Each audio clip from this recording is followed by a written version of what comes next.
gukorwo makigura kana gukorwo makigura maguta na bei ya thĩ nĩ kĩringĩte ihiga rĩrĩ. Thirikari igĩthiĩte na mbere kuoneka kuongerera thogora wa maguta gũkũ bũrũri-inĩ. Kũringana na minista wa thitima kana wa hinya wa thitima gũkũ bũrũri-inĩ nĩwe David Chirchir, augĩte atĩ thirikari nĩ ĩragĩbatara ihinda makĩria nĩguo gũkorwo ĩgĩkinyanĩria kana ĩgĩkinyanĩria kũhithio kwa thogora wa maguta gũkũ bũrũri-inĩ. Demorage inaweza kufika kwa miezi zingine milioni $1 ikaenda mpaka milioni 5, milioni 7.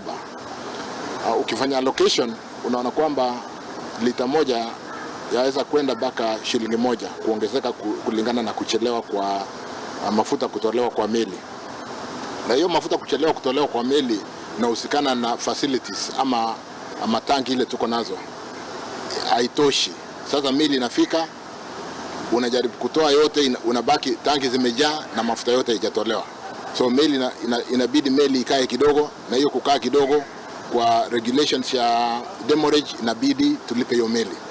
LC iko na bei ya 0.4%. Alafu kuconfirm hii ni kusema kwamba the risk taker, ile benki inasema pengine KCB kama itapata shida kulipa, tutalipa on behalf of KCB. Inachukua another 0.7% of the cost.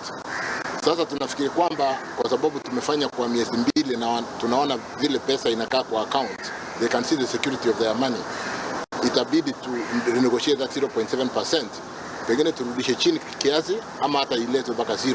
That might save us another 1 shilling. Those small things kidogo kidogo hujaza kibaba, na ile kwamba pengine hii maneno ikikuja pia tuangalie upande gani tutarejesha bei chini kidogo. Na